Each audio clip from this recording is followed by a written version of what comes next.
What's good? What's good? It's the one and only, but what do I know? Boxing coming back at y'all with another one, man. So this is my post-fight reaction to Canelo Alvarez versus Jaime Munguia. Normally I do a post-fight reaction the night of the fight or whatnot, but unfortunately my daughter was kind of sick. She has an ear infection, so of course I'm a father first, so I was up with her all night. I think I probably got like a total of 2 hours of sleep, but we were able to get her in the urgent care and we got her some medicine, and now she's asleep or whatnot. So hey, that father duties, man. This is what life is about, man. So now that I got her asleep, I'm gonna go ahead and do a video while she's asleep. Now, first and foremost, congratulations to Canelo Alvarez.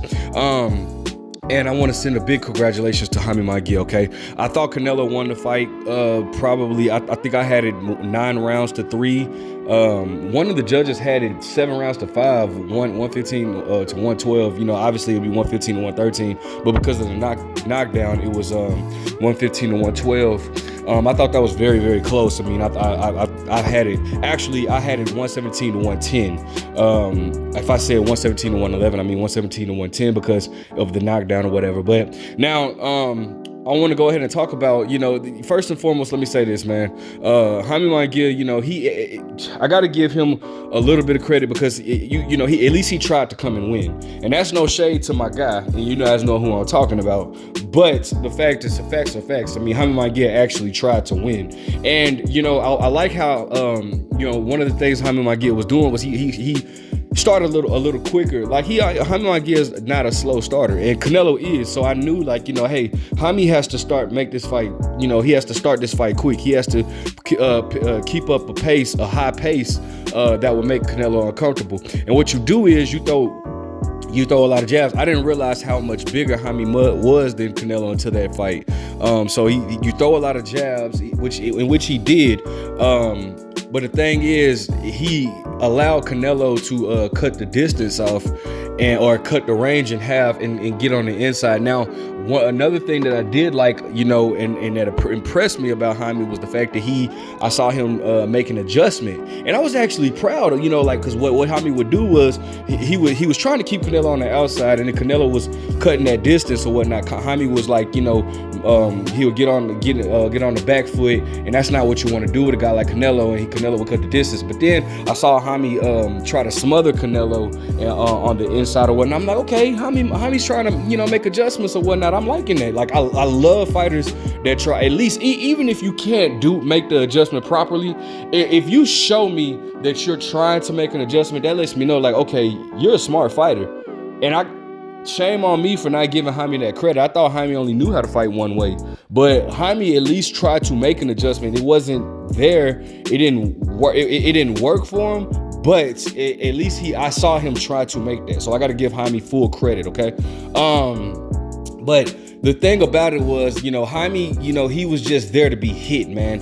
He would leave his chin wide open, and he was just there to be hit, man. And Canelo, I think it was like the fourth round, it looked like Jaime kind of gassed himself out because he had I think a really good third round or whatnot, and he kind of gassed himself out a little bit, and Canelo threw the hook, which basically lined him up for the uppercut, caught him right on the chin and dropped him. All right, but Jaime got up, I'm proud of Jaime because he didn't fight scared. Jaime, he really got my respect in this fight. I can't even sit here and lie to you. I really, I was upset at Jaime. Not so much at him, but De La Hoya, because of the opposition that he was fighting or whatnot. But Jaime really showed me something in this fight, and I think Jaime is going to be a threat to a lot of these guys or whatnot. But Jaime was just, it just, you have to make Canelo fight when Canelo's uncomfortable as well. If you notice, Canelo fights in spurts a lot. He fights in spurts, and you have to, like, guys like Triple G was able to do that, make him fight at an uncomfortable pace. Jaime tried to make it an uncomfortable pace, but Jaime couldn't keep that up. It looked like Jaime got gassed or whatnot, but he was still trying or whatever. Now, Canelo was basically after that, like once Jaime kind of like slowed down the pace a little, Canelo was basically able to have his night. It's really not even much to break down. Canelo was just catching Jaime, shooting in between shots. You know, he was able to time Jaime. Canelo said he saw the punches coming or whatnot, and he was able to get Jaime out of there. Well, not get him out of there, but get the victory over Jaime. I'm still proud of Jaime. I did not expect for him to do as good. I thought he was gonna get stopped, but he showed heart, he showed dog. But here's the thing, and I gotta give a shout out to my bro Brian for bringing this up when I talked to him about it. He's the one that brought this up and made the statement. This is why promoters need to stop saving their fighters for these moments and start preparing their fighters for these moments. Meaning that De La Hoya, I've stated this, this is one of the reasons why I wasn't too excited about this fight, because there's levels to this, bro. Jaime was not on Canelo's level at all. And Jaime was not prepared for that. Canelo, on the other hand, he's a veteran. His experience alone, did him justice in this fight. Nothing else, just experience, bro. Jaime was not ready for that. And Jaime hadn't fought anybody to get him on that type of level. Now Jaime's been battle tested.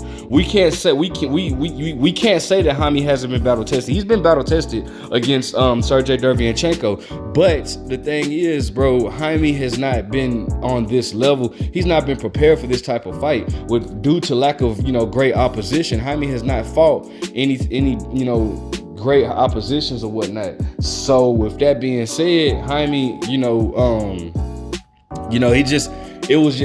was just levels above Jaime, and it just showed tremendously in this fight or whatnot. So that's another reason why I would rather Jaime. I'd rather Jaime beat up on Edgar Berlanga, get a fight with Caleb Plant, maybe even David Benavidez. I think David Benavidez is a step above Jaime, but at least like a Caleb Plant, Demetrius Andrade. I know the powers of, I know the politics in boxing or whatnot, but I'm just saying he needed those type of fights in order to be prepared. You got to think about it. This guy moved up to 160 and didn't do anything at 160, didn't fight any top level of competition at 160, then move up to 168, fought Gabe Rosado and John Ryder, and now boom, you're throwing him in there with Canelo. Like that just it was not the right move. You need promoters need to stop saving their fighters for these moments and start preparing them for these moments. Okay, so with that being said, as far as Canelo goes, man, it looks like, unfortunately, we're going to get Canelo versus Edgar Berlanga. And, I know I said I was going to stop talking about this, but I really, really need a Canelo fanboy to jump on my channel and talk about this. It don't have to be anything disrespectful, but I need a Canelo fanboy to talk about how Edgar Berlanga, how do you justify Edgar Berlanga getting a shot at Canelo Alvarez, but then try to say David Benavidez doesn't deserve a shot at Canelo Alvarez? Like how do you justify that? And for y'all that try to say the whole David Benavidez moved up right after he was mandated for Canelo. No, David Benavidez still has the interim titles actually at 168, and stated he will come down for Canelo and Canelo only at 168. However, he said he's not going to sit around and wait on a fighter who's not going to fight him, bro. And that's been more than evident that Canelo's asking for all this money. They asked Canelo last night, would you fight David Benavidez? Canelo says, if the money's right. When Floyd was saying that, what you guys were saying. Oh, you're a duck. That's an excuse. Well, keep that same energy with Canelo, bro. All right, keep that same energy with Canelo. It makes absolutely no sense, man, that this is just continue. Like, I just want you guys to think about something. If David Benavidez doesn't deserve the fight, then why is Canelo asking for more money with David Benavidez than he is with Edgar Berlanga or Jaime Munguia or any other fighter? Why does Canelo want top dollars for David Benavidez if David Benavidez doesn't deserve the fight? Let's think about that, bro. So, it is what it is, man. I just really want Canelo Well, we're not gonna get Canelo versus David Benavidez. It is what it is. I've kind of, fathomed my mind around that. But, I just want to give my take on it, man. It looks like we're gonna get Canelo versus Edgar Berlanga. They're gonna build it up as the Mexican versus Puerto Rican rivalry.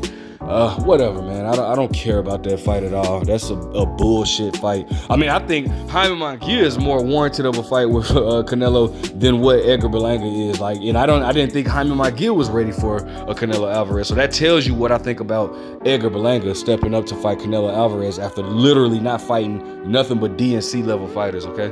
So that's just my take on it, man. Congratulations to Canelo. Shout out to Jaime Munguia. I look forward to seeing him fight again. Let me know what you guys think. Make sure you guys like, comment, subscribe. Did you enjoy the fight? Who do you want to see each fighter fight next? But what do I know?